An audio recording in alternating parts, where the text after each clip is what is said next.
First of all, I think ndamutse ndetse umuziki nonaha burundu. I think Melody byamufata indi myaka nk'icumi kugira ngo agize ibihembo nagize. Kuko honestly, shout out to Melody. He's a great artist and I think has a, you know, decoration zimugize ziramukwiriye.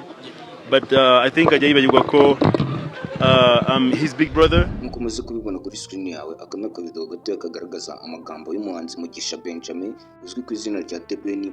Aya ni amagambo yavuze nyuma yo gutwara igihembo cy'umuhanzi w'umugabo mwiza mu mwaka wa 2025. Ibi bikaba ari ibihembo byatwawe n'abahanzi batandukanye hano mu Rwanda. Ibi bihembo bikaba byatanzwe n'icyo bisangwa na muzika.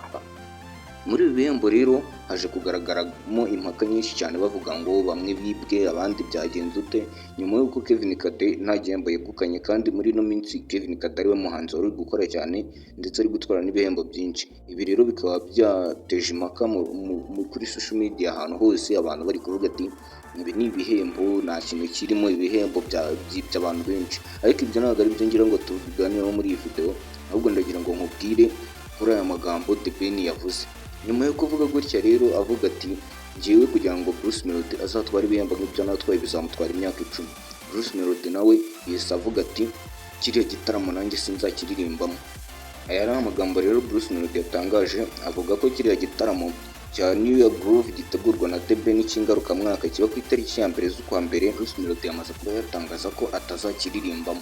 Ibi rero bikaba ari inkuru nagiraga ngo bagezeho, ariko hari n'andi makuru menshi ari kugenda avugwa kuri social media ahantu hagiye hatandukanye, ari byo rero ngira ngo tuganireho muri iki kiganiro. Ubu tugiye kubana rero manzi ukore subscribe niba ari bwo bwa mbere ugeze kuri iyi channel, nawe uhasanzwe iyi video uyihe like ndetse igitekerezo cyawe nikibure muri comment. Rero reka mbanze mbabwire kuri abo bahanzi batwaye bino bihembo. Abantu batabazi, umuhanzi watwaye igihembo cy'umugabo mwiza birumvikana ubwo ni umuhanzi w'umugabo witwaye neza muri uyu mwaka wa 2025 n'uwo bita Mugisha Benjamin cyangwa se The Ben. Noneho mu bahanzi baba upcoming watwaye igihembo n'uwo bita Dizdora, abenshi muramuzi mu ndirimbo ya Repete yafatanyije na DJ Benda.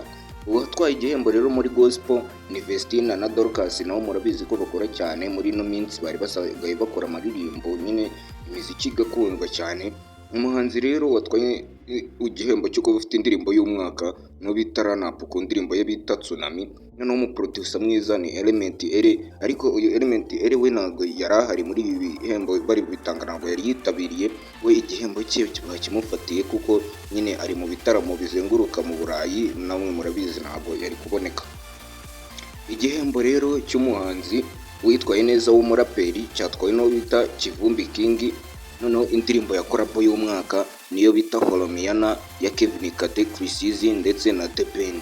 Nabibutsa ko abo bagabo Bruce Melody na The Ben bafite indirimbo cyashya. Bruce Melody akaba afite indirimbo yitwa Munyakazi, ikaba imaze kugeza hafi mu 600 views video yayo mu minsi 4.